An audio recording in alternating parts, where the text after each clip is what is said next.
Okay, so Be'ezras Hashem, as we find ourselves in the process of preparing for Purim, already in other bays, already in the taste of concealment, already understanding the secret of Ad Lo Yada, already coming to terms with the fact that we don't know anything and that we're not going to know anything other than the secret of faith.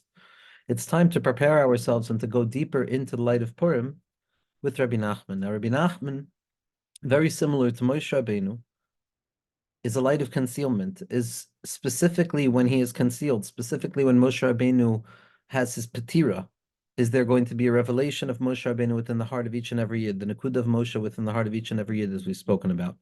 Like the Moharan says that one cannot behold the burial place of Moshe because ultimately the burial place of Moshe rests at the Yechida Shebelev, at the hiddenmost chamber of the heart, and one cannot stand upon the innermost chamber of their heart because it's at that place that the self empties out and it becomes unified and connected with HaKadosh Baruch Hu. That place of Chibur, that place of the Levyasan, of the fish, the Mazal Adar Dagim, that remains concealed, it's specifically there that we get to taste its revelation. Haman Harasha thought that Moshe Rabbeinu dies, and therefore it's a time to attack Klal Yisrael, because if the entire essence of Klal Yisrael is their ability to be the Das of Moshe, where each person sees their role as the unfolding process of Hashem's revelation in this world from the beginning of creation till the redemption itself, so if they lose sight of Moshe, then they're easily attacked. But what Haman Rasha did not understand, that it's specifically within the ungraspability of Moshe's burial place that we truly come in contact with the absolute belief in the Das of Moshe that rests within us.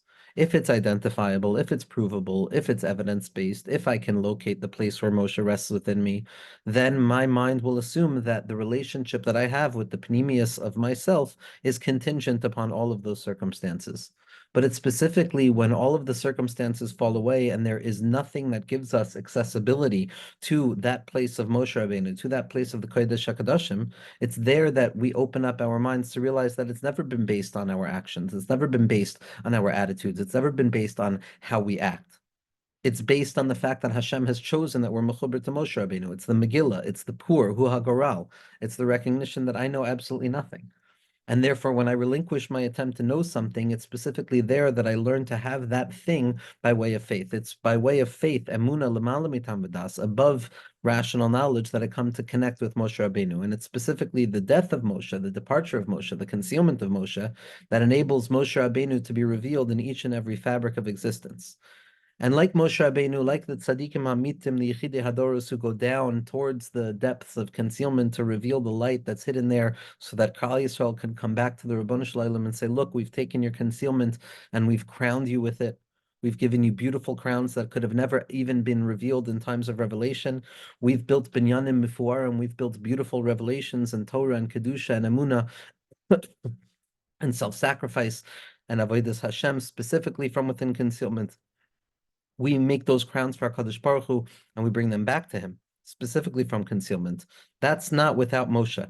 We can't do that without Moshe. We can't do that without Mordechai. We can't do that without Esther. We can't do that without Rebbe Nachman. We can't do that without our tzaddikim. We can't do that without Nishmas Yisrael, that's mushrash in the tzaddik Yisod Olam. And therefore, just as Moshe Rabbeinu descends down into concealment in his burial place, so as to create the hope that Bnei Yisrael have in him, and the connection to Hashem that we have through Moshe Rabbeinu, through the Hiskashrus to the Osios, so too does Mordechai Tzaddik come down in the times of Shushan Abira. The Tzaddik descends down to reveal the light of HaKadosh Baruch Hu and how it's accessible to the Tzaddik within each and every person. The Tzaddik awakens the Tzaddik within us, and Mordechai comes down to Shushan Abira, like Moshe Rabbeinu came down to help the Jewish people after Chet HaEgel. And so too in the Torah of Rebbe Nachman goes down, down, down.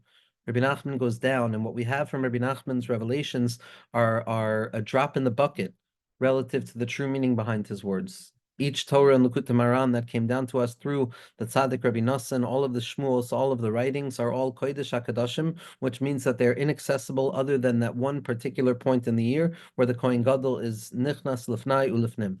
Like Shir Hashirim, that's Kodesh HaKadoshim, that one does not have accessibility to, except at that singular point where one falls in, where one finds themselves in. And nevertheless, in spite of the fact that this Torah is a Torah of Atikas Tima, a Torah of ancient days that only stands to be revealed in the future, to reveal just as we know that the entirety of Torah's Moshe still rests unexplained and unrevealed, and all of the Tamei Torah that are going to be Neskala La'asad Lavo, in the Sudos of La'asad Lavo, where Hashem reveals our Das. But now the Torah remains a concealed book, but there's a Hitznoitzitz, there's a light that shines forth from the teachings that we're able to grasp. Now, there are some teachings in Likkutei Moharan that are clear, or there's a clearer path, and there's more meforshim as to what we're trying to grasp in it. There are other shorter Torahs where Rebbe Nachman allowed himself to convey the Torah b'derech sod, as if hinting to the fact that ultimately the entirety of this sefer is razin derazin, is yichudim, are methods of connecting to the osios and being mechuber to HaKadosh Baruch Hu and revealing ein on milvado, to the degree that each Torah on a certain level could be mechayim mesim if understood properly, certainly internally. Certainly internally, each Torah in the Likkutei Moharan is a medicine that has been created me'sheishes me'bereishes v'koidem, that it was the or haganus l'tzadikim that HaKadosh Baruch Hu allowed to be secreted into reality through the neshamos of the Yechidei Hadoros, for this anciently new Torah to come down to give us hope in moments of hopelessness, to give us strength in places of weakness. And there's certain Torahs where Rebbe Nachman just lays the words in front of us, not necessarily explaining much. And we can search the Meforshim, we can search the Talmidim to see exactly where the insight is to be gained from this Torah. Nevertheless, there's still a Segula Nifla, like any Sefer in Ruach HaKodesh, like the Zohar HaKadosh, like the Svarim of the Talmidim of the Baal Shem Tov HaKadosh, the Talmidim of the Gra's writings, the Rashash writing, the Ramchal's writings, the Leshem, the Rebbe Rashab, all of the writings of true tzaddikim, there's an or that comes about by simply reading the words. Reading the words, looking at the letters, finding the light of the tzaddik in that book, finding the light of Moshe Rabbeinu in the Torah, finding the light of Mordechai HaTzaddik and Esther Malka in the Megillah itself, finding the light of Rebbe Nachman in his Torah, finding the light of ourselves within our book, which is our own lives.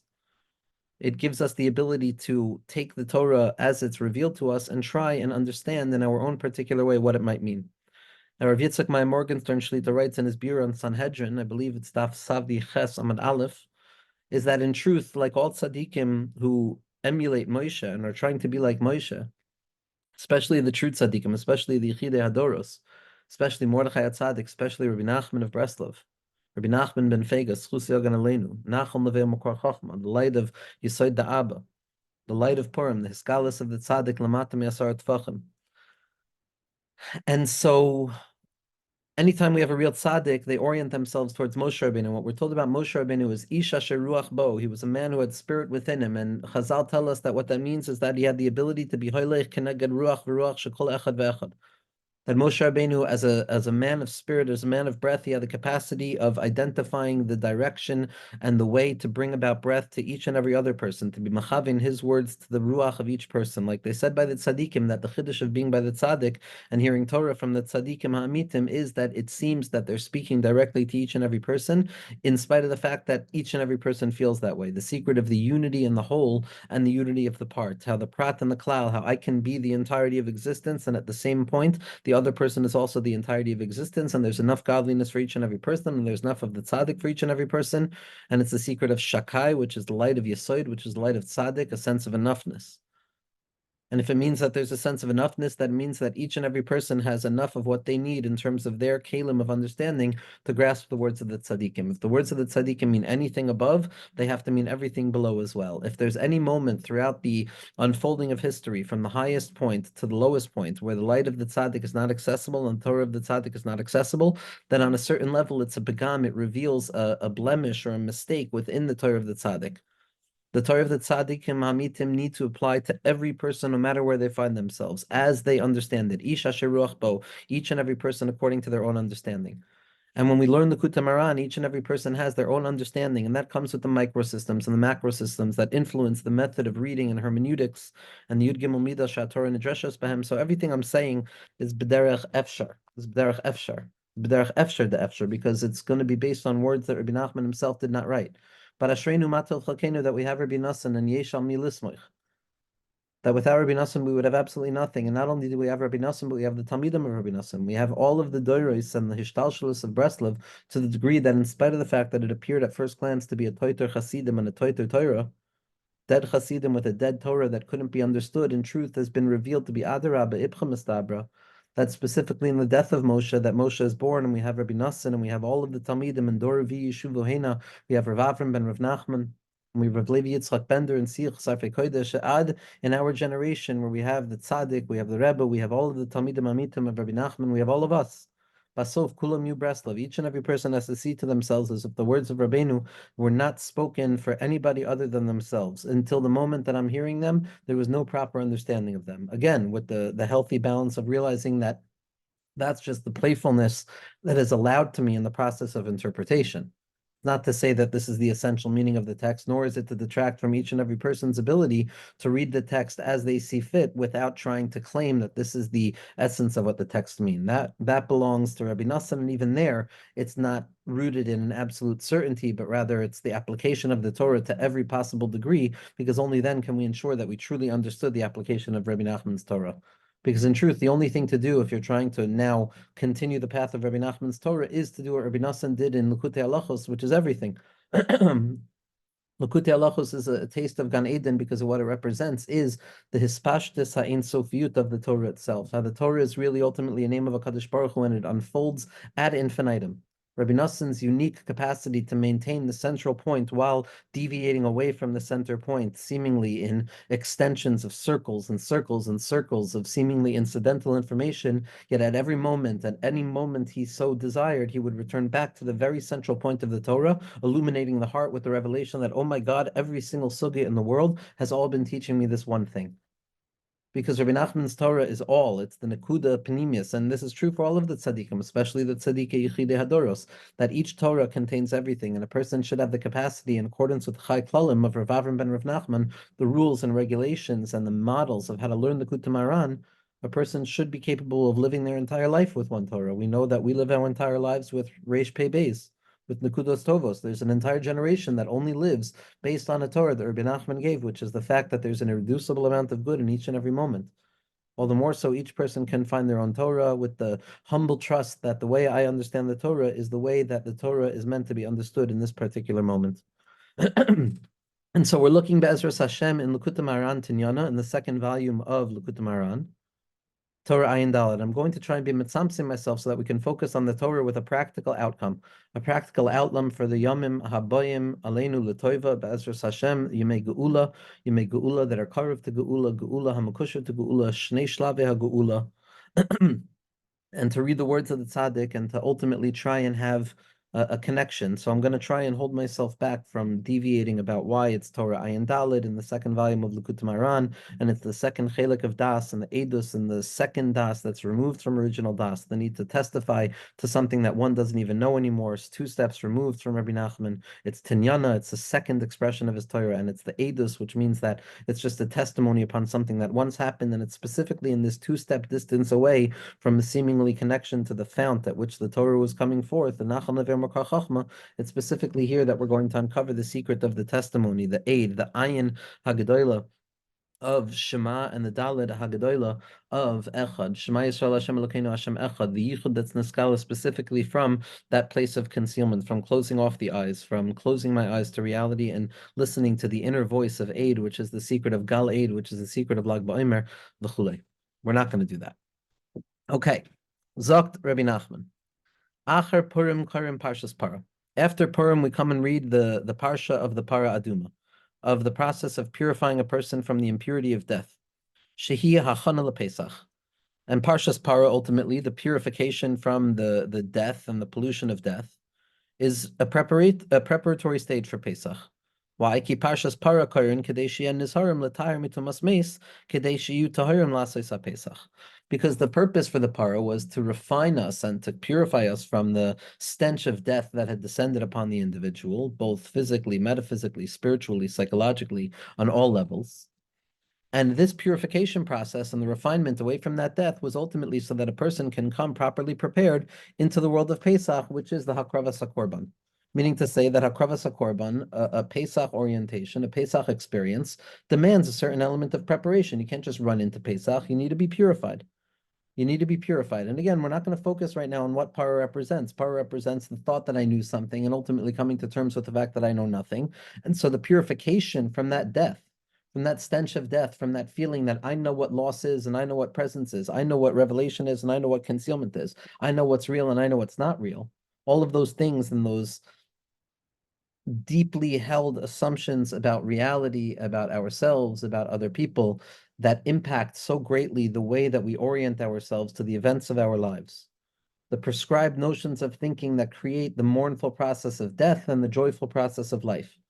Para comes to purify us from the pollution of death, from the despondency that falls upon an individual when, in accordance with their prescribed forms of knowledge, they've come to the conclusion that they're impure. They've come to the conclusion that there's something broken.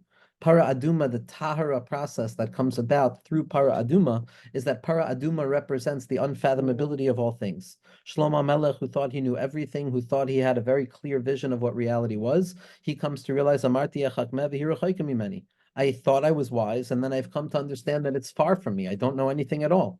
I don't have that grasp ability. I don't have that control over the narrative. And it's para aduma that dislodges him from his assumptions. And to be dislodged from one's assumptions is the purification from death. The purification from death is, as the tzaddikim have always pointed out, a refinement in the way that we look. Vayinachem Hashem, the shorish of nechama, the shorish of the answer that comes to confront that question of departures and absence, v'chule, is ultimately Vayinachem Hashem, and Hashem changed his mind. There's a shifting of thinking. There's a reorientation of thought that enables us to purify ourselves from the burden of death that has covered us over. And so in order to purify a person from that clouded vision that sees things as being lost or sees things as being absent or sees things as being completely irretrievable, we have to purify ourselves from that place. We have to purify ourselves from being stuck in Raglea Yardumavas, in that place of death, having been kicked out of the chait, kicked out of the garden, entering into that place of death. We have to purify ourselves from that by coming to terms with the fact that we know absolutely nothing, and only then can we come and bring the Korban Pesach. So we see that para is a hakdama to Pesach itself, that one must refine themselves. One must clarify themselves in order to come and face HaKadosh Baruch Hu and to truly say that I'm free, that I am truly free, that I don't have anything that holds me down, that there's no master in my life, that there's nothing in this world that's holding me away from you. A person has to be in that mindset in order theoretically to encounter Pesach. Okay, so what precedes this para? What precedes this process of the purification of death that comes about by way of realizing that I know absolutely nothing? The dislodgement from the security of my deeply held beliefs and my schematic thoughts and perceptions and cognitive distortions and narratives about others and the world and myself that have so sturdily kept me stuck within my particular lane, preventing me from growing and preventing me from falling at the same time.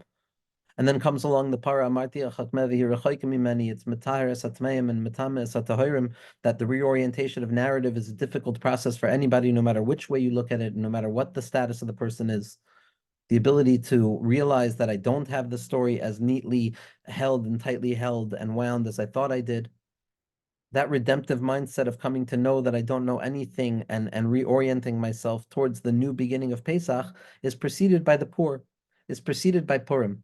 Because Purim is the thing that helps a person come to the secret of Para Aduma, which is really, on Purim, we come to realize that, oh my God, I thought I knew, I don't know anything.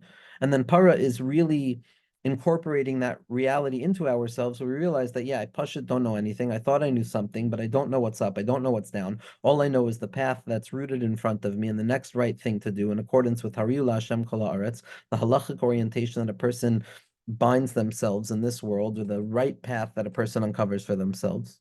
That begins with the poor. That begins with the randomness. That begins with the recognition that you thought you were chosen for a particular reason. You thought that there's some dependency inherent in the relationship, but poor reveals that it's completely independent. It's a random thing. It's a completely random thing that is not based on anything but the raffle itself.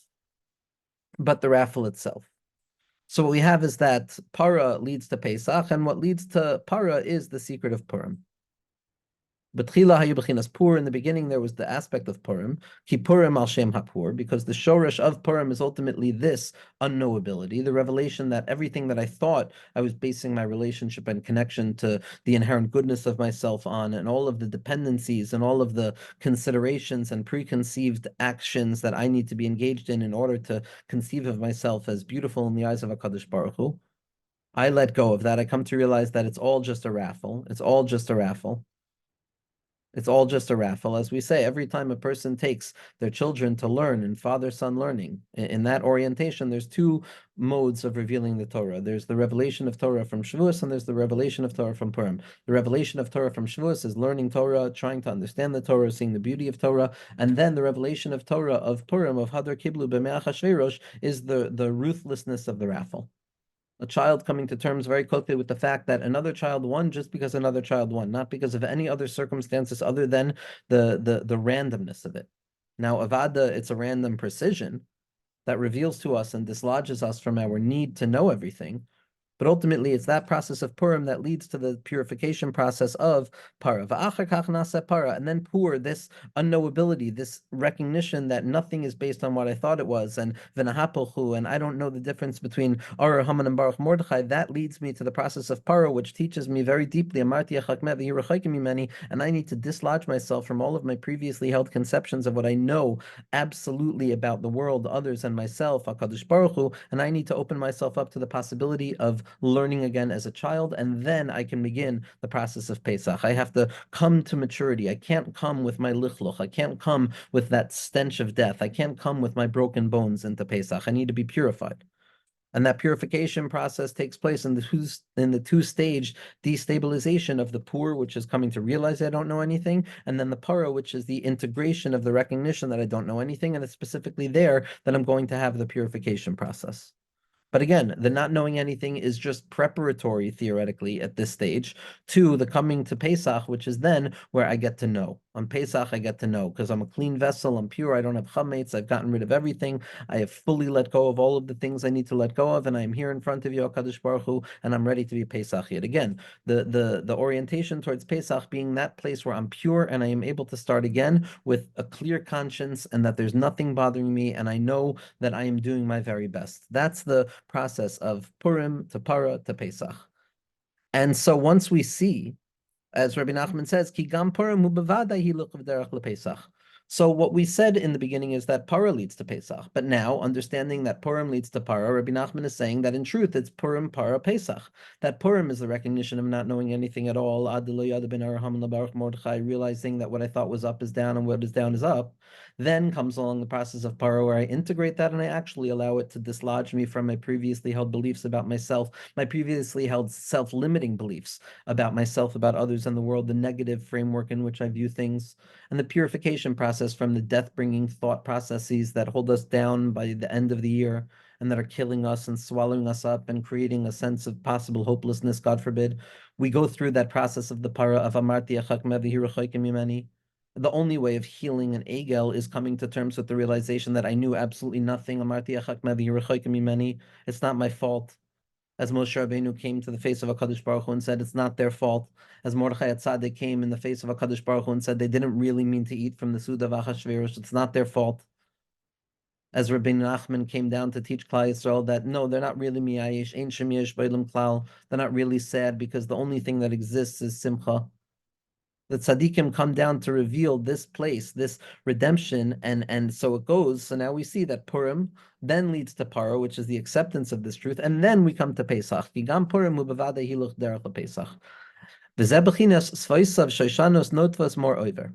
And so if Purim and Pesach are inherently connected now, because Purim leads to Pesach, and we see in the hermeneutical gestures of Rabbi Nachman Kavyachol, we see that if something leads to something, so they are seen as unified together, because the derech and the destination are ultimately part and parcel of the same thing, especially from a Purim moichin, as we're going to see. And so if this is true, that Purim leads to Para, which leads to Pesach, then theoretically we should be able to find this in the Torah, because Rabbi Nachman is not making up chidushim and then finding ramazim to them in the Torah. Rabbi Nachman is reading the Torah, seeing the connections between ideas, because Rabbi Nachman understood that the Torah is each and every letter, each and every tzimtzum of the Osios Machimos is a tzimtzum gavoa, is a tzimtzum mufla, where HaKadosh Baruch Hu conceals an infinite potency of energy within each and every level that can be interpreted infinitely, ad infinitum, in the secret of the Torah of Atikas Dima'a. And not that any level of interpretation gets dislodged as a result of another level of interpretation, but rather it's a process of habashas hapirushim, that one biur rests upon another, rests upon another, rests upon another, until we extend the palace of Torah with each and every layer of meaning remaining as steadfastly significant as the ones that come afterwards. But Rebbe Nachman saw the connection between Purim and Pesach in the Torah, and therefore it had to be that there was a process in which Purim leads to Parah leads to Pesach. And so the pasuk is, what's the pasuk? Svaisasav shoshanim noitvas moreover. The lips are like roses that are with the pleasantness descending from them. Svaisav zebchinas Pesach Pesach. What does it mean, Pesach? Pesach, we know, is the beginning of speech. It's the beginning to purify myself from that death-bringing speech that was polluted by my failed narratives and the things that beat me down over the year. And then I go through the para process. I go through the Purim process. I realize I don't know anything. I realize that all of my language was a babble, and I enter into that Golus Hadibor. I realize I have nothing to say. I enter into that place of shtoik kach ala b'machshava. And then Pesach, as we said, that refinement where we have to purify ourselves before beginning again, before meeting HaKadosh Baruch Hu again for the first time, we have to have gotten rid of all of our babbling and all of our stuttering and all of our failed language. And so we see that Pesach is the secret of the mouth being opened, but Shoshana is Esther.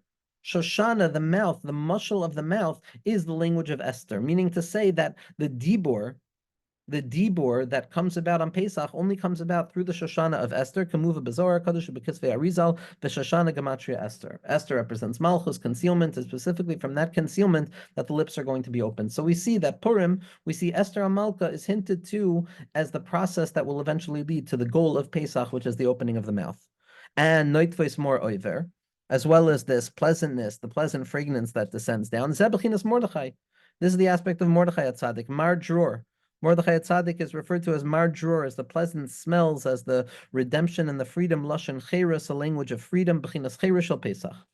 And how do we get to the Cheres of Pesach? We come to the Cheres of Pesach through the secret of Mar Dror. So we see, as Rebbe Nachman pointed out, that para, the recognition that I don't know anything at all, leads me to now be able to let go of not knowing anything, to let go of all of my hang-ups, all of my mistakes, and then come to Pesach as a clean person, clean from all difficulty, free, and now I am able to encounter HaKadosh Baruch Hu. So it goes Purim, which is Esther and Mordechai, as we see in the Pasuk, leads to Para, which then leads to Pesach itself. The Al-Kain, and Rabbi Nachman then goes further, and he says, not only can Esther and Mordechai be found in the elements of the opening of the mouth and the freedom of Pesach, meaning to say that the opening of the mouth and the fragrance of redemption that comes about from Mordechai and Esther are the Heichetimsas, the drachim in which we get to the opening of the mouth is associated with Esther, and the pleasant freedom that comes about associated with Mordechai. But there's even going to be a hint within the parsha of Pesach itself to the secret of Purim. V'alkein sirav shel Purim meruzim bePesach. And therefore we see that there's a hint to Purim, the word Purim itself, within the parsha of Pesach. Why? Because the pasuk says, Shivas yamim toichel matzos kasher tzivisicha lemoed chodesh ha'aviv, that for 7 days you're going to eat matzos as I've commanded you on the holiday of in the springtime of the world.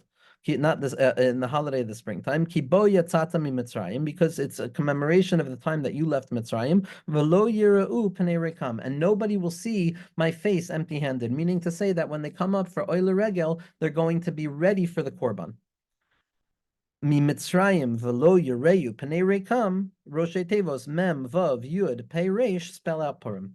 And so we see not only are Mordechai and Esther hinted to in the secret of Pesach, which is the opening of the mouth and the refinement of speech on Pesach, as well as the freedom of thought, mind, and action of Pesach, that both of those come about through the destabilization of Purim, which leads to the drawing down and investing that destabilized place and not knowing anything and leaning into acceptance of Amarti Echakmeh V'hi Rechoikim Mimenu, and the secret of the Chukah, of that I don't know anything at all, then I come to clean myself from the pollution of death, and then I can come to Pesach. That's hinted to in Mi Mitzrayim v'lo Yeru Pnei Rekam. As Rabbi Nachman says, Roshei Tevos Purim. Why? Why is Purim hinted to over here? Ki Purim hu derech lePesach, because Purim is the way that we get to Pesach. Sheyiyu yecholim lihiyos nisar mechametz. Because at least in accordance to this first teaching, the first stance of this Torah, the process is that Purim leads to Pesach, and therefore there's a hint of Purim in Pesach. Why? Because Pesach is the goal, which is being clean from chametz. Being clean from chametz, being clean from anger, being clean from resentments, being clean from hang-ups, being clean from all of the things that make me human.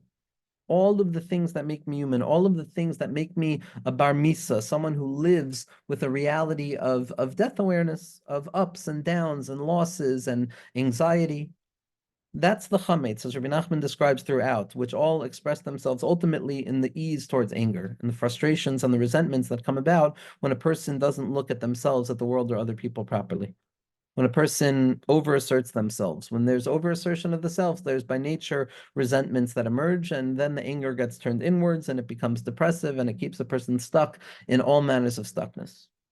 And so in order to clean ourselves from chametz, we have to go through Purim. Now, the entire orientation of this half of the Torah is that Pesach is the ideal.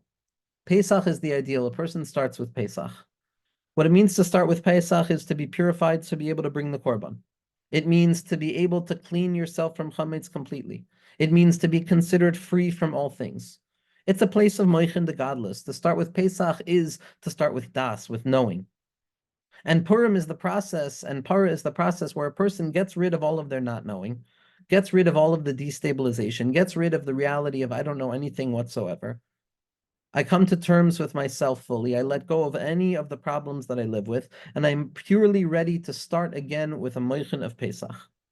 And for that reason, we can try and understand the remez, mi Mitzrayim velo Yereu Pnei Rekam, is Rosh Hashanah's Purim, because from this perspective of finding Purim as a preparation to Pesach, the whole thing is that through the process of Purim, you will not arrive empty-handed in the face of HaKadosh Baruch Hu. Empty-handed over here means that the Oila Regel are going to bring their korbanos, just as the tachlis of Yetzias Mitzrayim was to bring the korban Pesach, which needed tahara, or to be nizhar mechametz, or to be in a state of cherus. That the process of Purim is the process of velo yeru as panei rekam. This is how you won't see my face empty-handed. You won't mess up on Pesach because you go through Purim. So Purim is just a heicha timsa of cleaning oneself out so that they can come and stand in front of Purim, stand in front of Pesach in a clarified way and be a free person who has no more chametz and a person who is able to open their mouth and speak. And therefore, Purim is still oriented to the process of you're just purifying yourself so that you can be truly worthy of bringing that korban. Now, from this mindset, the Pesach orientation is that I need to be fully present in order to serve Hashem. I need to be fully on. I have to be purified. I have to let go of all my cognitive distortions. I have to be truly certain, to the degree that certainty is available or knowledge is available, that my freedom is real, that my authenticity is there, that I am the best that I can possibly be. And only then can I enter into a mindset of Pesach. Only then can I enter into a mindset of Pesach, and that's where a person starts serving Hashem. Purim, on the other hand, represents the time where a person is not yet ready. It's the time of working through the issues, the times of coming to terms with the fact that I don't know anything. The chaos and the confusion, the confusion and the wondering and the achila from the Suda v'Achashverosh and the Hishtachvus lepesel and the process of the Nesira, and the divestment of previously held beliefs of support and connectivity and the descent away into not knowing. That process of Purim, that's the stage of impurity that only leads up to Para. And then, if you're worthy, you'll be able to be truly present with Hashem, with your korban for Pesach. Pesach demands that we bring our korban with us. Pesach demands that we have no more chametz. Pesach demands that I am truly here ready. But again, the Pesach mindset also creates the notion that my relationship with Hashem is dependent and contingent upon cleaning my house from Pesach and being a fully free person and being able to open my mouth and being tahor from Tumas Misa. Starting from Pesach means that I need to do all of these things in order to even enter in to the gateways of HaKadosh Baruch Hu. And that, God forbid, can be a very defeating teaching. Because if I think that my relationship with Hashem is dependent upon anything, if I think that I need to be purified from death and I need to have a real orientation of freedom and I need to have cleaned out all of the chametz and I need to have my mouth wide open in order to start the service of HaKadosh Baruch Hu, then many, many people are never going to find it. Many people, all of us, I could only speak for myself, will never have any courage whatsoever to enter into the gates of Kedusha because we are fully aware of how far we are from each and every one of those conditions of Tahara for Pesach. There's no cherus. There's enslavement. There's the elements of stuckness that each person carries. There's the intoxication with the tum of Misa. Far from the purification of the tum of Misa, we live in a space of Misa. Rebbe Nachman himself said it, it's Gehenim. That's Gan Eden at the very same point, because as Leshem says, they're Hainuhach, They're all just the scholars of HaKadosh Baruch Hu, but this world is saturated with Tumas Misa ever since being kicked out of Gan Eden. That original split, that original tear, that original emergence of the possibility of Misa. Adam Harishon's first encounter is being placed into a depth of slumber that was akin to Misa. So Tara from the tomb of Misa, Tara from the knowledge that everything is for the good, Tara from the knowledge and the deep belief of Tchias HaMesim, far as far can be from that.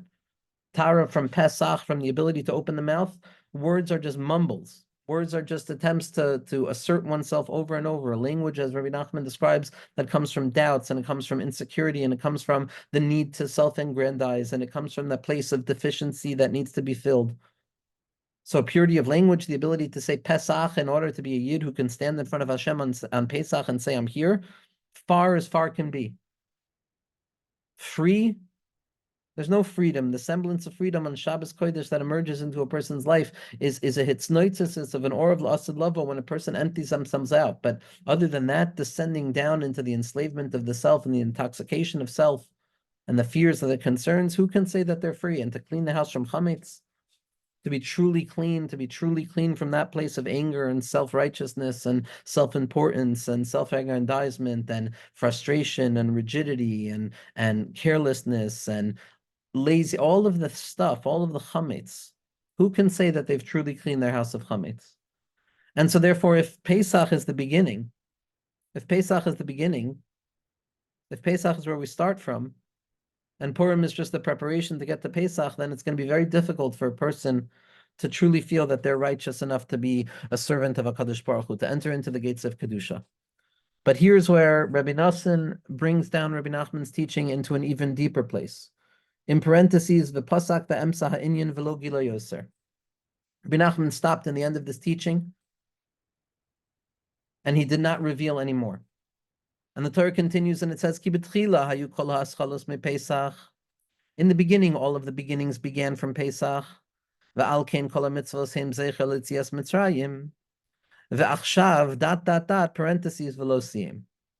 That in the beginning, as we said, all of the beginnings began from Pesach. You had to go through Purim and Para to get to the place of beginning from a mindset of Pesach, which is beginning with a clarified vision of knowing exactly who I am, of having gotten rid of all of the chametz, having been purified completely, with no more of my personal conditions and no more of the human frailty of it all, and all of my lichluch. None of that. I start from Pesach, the Alkain, and therefore all of the mitzvos are Zeichel Etzias Mitzrayim, because the mitzvos, the orientation of that korban, the Devarim Hatzliyim Ba, the actions that I feel my relationship with Hashem is dependent upon, that perspective begins with Pesach. Pesach is a time of mitzvos. Pesach is a time of Kabbalah Malchus Shemayim, and saying, this is what I am ready to do, and this is what I am going to do.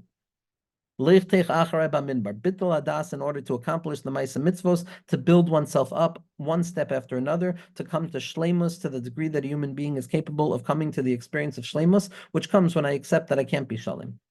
But Pesach is that object orientation towards my relationship with the Kadosh Baruch Hu, where it's dependent on purity of death, and dependent on freedom from chametz, and dependent on Maisa Mitzvah, and dependent on reduction of kas, v'chule, v'chule, v'chule. And that used to be where all of the beginnings began from. And therefore, I had to spend my whole life scrubbing and scrubbing and scrubbing and scrubbing and scrubbing and fasting and breaking myself and purifying myself and coming to terms with my shiftless and not knowing, so that I can finally come and do a mitzvah properly, so that I can be a lishma person. That place of my inherent dependent relationship with the Kadosh Baruch Hu. Ve'achshav v'lo siyim. But that was then, says Rebbe Nachman. That was only then. It used to be that a person had to start from Pesach. It used to be that a person had to start from being their best. It used to be that a person had to start from that place where I know that there is nothing wrong. And I know with certainty that Hashem is here, Hashem is there, Hashem is truly everywhere. And I know with absolute certainty that things are going to be okay. And I have bitachon amiti, and I have amuna amiti, and I have no sveikos, and I have no bilbulim, and I have no questions, and I have no boredom, v'chule, v'chule. It used to be that that's how it was. It used to be that that's where the beginnings came from. But ve'achshav v'lo siyim, ve'achshav, but now, at this point, when Heint, as Rebbe Nachman said, at this point, today, and he didn't finish. So what is happening here is the most significant part of the Torah. Because over here, we just oriented ourselves to a whole mahalach of avodas Hashem, where the purification and refinement process precedes the entrance into the gates of avodas Hashem. Rebbe Nachman has just, in the Purim moment of the Torah, transformed it on its head and said that's no longer a pickle, but because now the process of beginning is different. V'achshav dat dat dat v'lo siyem. V'achshav, and now, and he didn't finish. Now, it is fundamental to the entire notion that Rebbe Nachman could not have written Purim. The same way as Rebbe Nachman said, and Rebbe Nassan wrote, Pasak be'emsa inyan v'lo gila yoser. This notion of an unfinished product, this notion of a Torah that's not finished, this notion of printing something that's not finished, instead of erasing something that's not finished, is the very spitz nekuda of Purim itself. From a Pesach perspective, if it's not finished, it's not done. If it's not perfect, it's not okay. If I'm not pure and I'm not clean and I'm not this and I'm not that, then it's not worthy of being printed. I'm not ready to be a Pesach Yid. But a Purim Yid is the dafka, the Indian of Pasak be'emsa Indian v'lo gila yoter. That he stopped, he revealed and he stopped and he did not reveal more. Megillas Esther will always be concealed. There will always be an element of concealment. Achti Achashverosh anan. We're still slaves of Achashverosh. Pasak be'emsa, it wasn't a full geula. It wasn't a full geula. We didn't fully redeem ourselves. Esther Malka is still with Achashverosh. Pasak be'emsa inyan v'lo gila yoser, and he did not reveal more. This is the point of inflection. This is the pivot point where instead of now thinking that we have to be Pesach Yidin, where everything is perfect and finished, Rabbi Nachman himself says, Pasak be'emsa inyan v'lo gila yoser. Rabbi Nachman mimics this very thing that we're going to have to encounter, the notion of starting something and not finishing it, the notion of being a Yid in process of growth and then stopping, the notion of moving forward and then getting somehow arrested in the development of it. And then after we accept the fact that the notion that it's not finished is printed in the finished product, the lo siyim, he did not finish, the lo gila yoser, that is the moment of inflection where a person says, you know what? If I'm going to try and be a Pesach Yid and start from Pesach, I'll never be able to do that because I'm never going to be finished. It's only when I accept the fact that I am an unfinished product and I still have chametz in my house, and I still have elements of chametz that I couldn't clean out yet, and there's still elements of servitude that I have not yet been able to be freed from. And there's still elements of gimgum and bilbul hadibur and diburim shel sheker and diburim ra'im and lashon hara, God forbid, that still remains on a person's tongue in one way or another. Language of negativity. I'm still not yet able to open my mouth. I'm still not yet able to say I'm clean from chametz. I'm still not yet able to say I'm tahor. But you know what? Pasak be'emsa inyan v'lo gila yoser. Because in the beginning, all things started from Pesach. But now, v'achshav dat dat dat v'lo siyim. And all of the tzaddikim say that what Rebbe Nachman is saying is that from now it starts from Purim. It starts from Purim. Why does he write it as v'achshav? Because Purim is v'achshav. Purim is the recognition that right here, right now, as I am, coming as I am, emerging as I am, with the desire to clean myself from all things, the revelation of the truest desire at the heart of every Yid, which is to be tahor from Tumas Misa and naki from chametz, with birurim of diburim zachim, of a clarified speech, of a purity from death. That's the ikr desire, but the fact that I'm not there yet, that's not going to prevent me from entering into avodas Hashem. That's not going to prevent me from standing right here, Asher loy kedas, not called in by a Kadosh Baruch Hu, but like Esther Malka saying, Kasher avadati avadati. If I wait, I'll never have anything. If I wait to be ready, I will never be ready, and therefore I have to enter in unready. I have to demand that a Kadosh Baruch Hu see me as I am. The sicker we are, the more we rush past the gatekeepers, the more we rush past the secretaries, Kavyachol, who say that the doctor is not ready yet. Yashar. There's no shear on Purim, as Footner points out. A person on Purim, then moichin of starting from Purim is a lechatchila ariber. From Pesach, I have to get over this, and I have to get under here, and I have to move around in order to be a Pesach Yid. Purim is, forget all of that. It's Hushim ben Dan, who's not willing to hear anything. He's just going to kill Esav. He's going to knock the head off of Esav. He's not willing to hear any arguments. It's Tekefu miyad mamish. The Or of Purim is starting from where a person is at. V'achshav, and right now, v'lo siyem. I'm an unfinished product. I'm unrefined. I have all of my lichluch, but HaKadosh Baruch Hu, none of that comes anywhere near even the slightest point that would make me feel that I can't connect to you right here, right now, because your love for me is independent of all things, and my love for you is independent of all things. Hadar Kiblu b'Me'ach HaShverosh, specifically in the time of the Nesira, where we're disconnected theoretically from HaKadosh Baruch Hu, the Or Mufla Remala of Purim is that you are as deeply connected, if not more than you are, when you actually feel connected. In the silence of the mind and the natural disappointments that come about on a Purim day, And we live in a year of Purim and a life of Purim, and we're waiting for Mashiach Tzidkenu, for Mordechai Tzaddik, for Esther Malka, for the Kriyas HaMegillah, which is the Oros of Geula itself. And the koyach that we have in that place is to start from where we're at. To always want to be Pesach Yidden, but to realize that the only way to get there is to start from Purim, V'achshav, independent of all things, with my Tumas Misa, with my Chametz, with my Bilbul Hadibur, with my Avdus. All of those things are there. They need to be worked on. They need to be addressed, but not without the radical self-acceptance that comes about that entering into the Melech Asher Lo Kadas without the proper permission. The secretary is saying you don't have an appointment. You're maluchlach. You're not able to enter into there.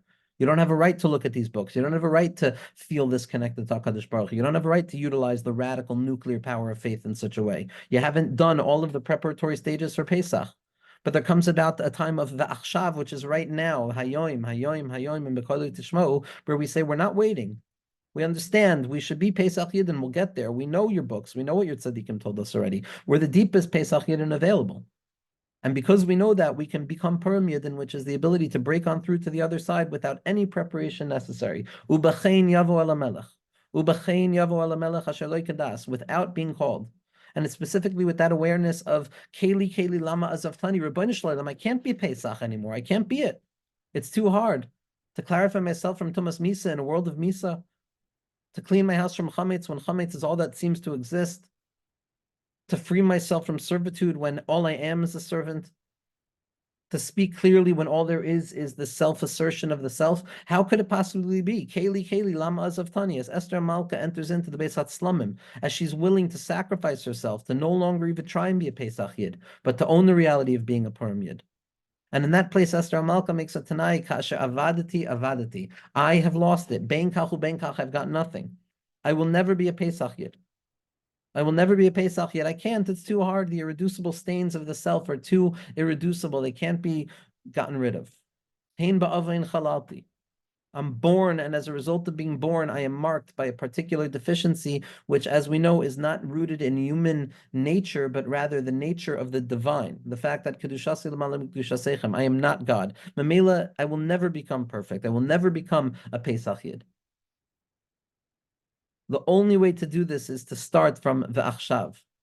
This is the secret of the bittul of chametz that a person does by bir chametz when we're really being makusha ourselves to the Sudas Purim, which is the revelation that really, even though I couldn't get rid of all of the chametz, kol chamira v'chamira de'ika b'rishusi, nevertheless, there's always going to be chametz, and I have to learn how to accept that and how that can be mevutel berov, which is the secret of Adar. But to be a Purim Yid means to start from right now. And Rebbe Nachman himself says this. Rebbe Nachman writes in Likkutei Halachos Birchas Hareach, Halacha Daled Ois Chafei, Ki achshav ha'aschala shel geula va'atikun shel kol ha'olam husu mipurim. That now, even though Rebbe Nachman himself did not say it, now the beginning and the redemption of all things and the rectification of all worlds comes specifically from Purim. As it was revealed in the hidden words of Rebbe Nachman, Be'esh Amar HaTorah ala Pasuk, in the moment that he said Torah on the Pasuk, Mitzrayim v'lo yireu p'nei rekam, like we said, which is Rosh Hashanah's Purim. That original orientation of that dependent relationship with HaKadosh Baruch Hu, and that I can't come empty-handed. Because Purim is the secret of Matanos Lavyonim, of coming dafka empty-handed. Pesach, starting from Pesach, is you don't start empty-handed. Starting from Purim is I start dafka empty-handed. Kidal va'ani ani, I'm impoverished, I have nothing of my own, below das. Sha'amar az ki mitchila hayu kol ha'aschalus me Pesach, because Rebbe Nachman said that at that point all of the beginnings come from Pesach. Shu Yitzias Mitzrayim, which is the redemption from Mitzrayim, the purification of death, the removal of chametz, the opening of the mouth in a purified way, and the removal from any servitude. Ve'achshav v'chulei, and now v'lo siyim, which, like we said, is the light of Purim, to be Achti Achashverosh, but to nevertheless believe in the Geula of Purim. And as Rav Hutner says, even though we know Purim's or will die the next day, nevertheless, to realize that there is a humble light of Purim that persists, and the Roshim of Purim persists ad infinitum, bringing us now to all of the Yom Tovim. That Rebbe Nachman didn't finish. Upasak be'emsa v'lo siyam advarav. He ended in the middle, and he didn't reveal the end of his words. Ubetoch devarav hevanti, says Rebbe Nachman. But from within his words, I understood she'achshav, that now, ha'aschala mipurim shu mechias amalek shu ikar ha'geula shel Mashiach. And now all beginnings begin with the erasal of Amalek, which is the ikar and the essential revelation of Mashiach and the redemption itself. Mechias Amalek starts when a person decides to overcome Amalek. It's only in the hiskabrus hapnimi over the suffix hapnimi that a person can be miskaber from within Amalek within themselves, and that's the place of Purim. Ad de lo yada, b'chein yavo el melech. To get rid, to scrub away that stain of existence, to transform the Kalim of Amalek into a place of revelation, coming to the recognition that even Amalek, HaKadosh Baruch Hu, you're there, and Memeli is part of the Koplayavin. To start from my Chametz, my Amalek, my Nekudas of Safek, to start from there to be Moichet from within. I no longer have to wait in order to come close to HaKadosh Baruch Hu. I can be close to HaKadosh Baruch Hu from wherever I am, and then I will naturally come close to HaKadosh Baruch Hu. This secret of Purim, this secret of the lights of Purim, as Rebbe Nachman said, the depths of all depths that he was unable to reveal, and he was bothered by the fact that he revealed what he revealed, and he ultimately said that, nevertheless, I'm okay, because ultimately what I revealed is no revelation whatsoever, and its connection to the machlokas of Korach and Moshe, that Moshe, to a certain degree, represented the Pesach mindset. Korach represents a Purim mindset, which is why Korach is Sofei Tevos, Tzaddik Hatama Yifrach, that the Tzaddik will grow specifically from within the Tumura, from within the changes.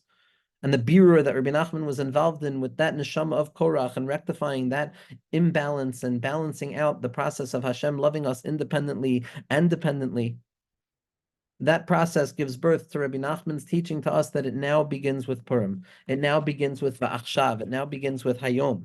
And what it means is that all beginnings started with Pesach once meant that in order to find Hashem, I had to be ready. I had to be deserving. I had to be worthy. I had to know why I'm doing this. I had to be able to prove it. I had to show receipts. And now at this point, when all things begin from Purim, every day, every moment of the mind begins again from Purim, from Purim, from Purim, the Vigam, Vigam, Vigam, Vigam, adding every element of our lives into the extended secrets of the elasticity of faith and connectivity that excludes absolutely nothing. No part of the self is excluded. The secret of the Ketairos, of Adilo Yada, of even the Arahaman being Baruch. That Moichan of Purim comes from the place of Rabbanu Shloim. If I wait any longer, I will not be able to last. And therefore, I am going to begin now. I am going to begin now. I am going to begin now. I am going to begin right now, independent of what anybody else says, and most importantly, independent of what I say, to live with the das of Moshe, of Mordechai, who was the Ya'avor Mordechai. That Mordechai was willing to break it in order to save the Jewish people, just as Moshe Rabbeinu broke the luchos to save the Jewish people. Just as Rebbe Nachman descended down into those places of potential hopelessness to reveal the true secret of there's no such thing as hopelessness. And as the generation who are zeicha to understand the words of Rebbe Nachman, to have tzaddikim in our generation who give us a light of that nachal never makor chachma, the tzaddikim amitim and the talmidim amitim of the tzaddik emes, the tzaddikim achayim, the Yud Tachton and the Yud Elyon, the Rabbi Nassan, the Moshe and the Yoshua. Ultimately, what that gives us access to is to start from Purim, to be okay with being okay with ourselves, and then to grow. So many people are afraid of beginning from Purim because the assumption is if I'm okay with myself, then I'll destroy more. But that's a PTSD, that's a conditioning. What we have to believe is that there's an innermost point of goodness within ourselves. And when we remove the external exposures to things that will, by definition, naturally bring me down, the natural tendency of the soul is to fly, is to float. And that learning the secret of starting from Purim is not going to lead to more Bahala, but rather it's going to lead to accepting myself to properly go back to Pesach.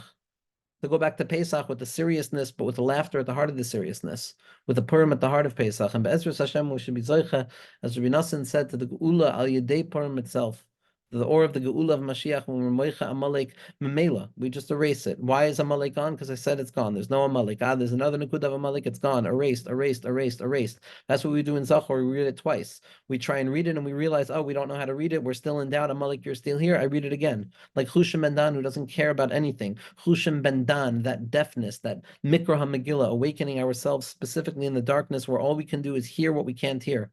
The secret of Aleph Dar, the secret of the Alufa Shel Olam, which is here, which breaks the Edom, the Aleph Dome, which silences the Aleph. That deafness that breaks open with the sound, with the Kol HaPnimi, the shofar of the Megillah itself. And like Chushim Ben Dan, Dan is Gematria 54, the 54 words of Alanisim, the 54 times that Haman Amalek is referenced in the Megillah. Dan Anochi, to not wait anymore, to just pick up the lost objects like Shevet Dan and say, I don't care if I was kicked out of the cloud. I don't care if I was dispelled for all of the things that I've done. Nevertheless, I'm going to continue to do the next right thing. I'm going to continue to make Purim right here, right now, and to draw down the Moichan of Adlo Yada ben Araham and Labarach Mordechai, and to be compassionate to myself, to begin from where I'm at, and from there to see the growth as something that is completely uncontingent, not dependent on anything other than the inherent connection that I have and the wondrous, wondrous lottery that we have won to be Nikra Yidin, to have Nishmas Yisrael Be'ezras Hashem.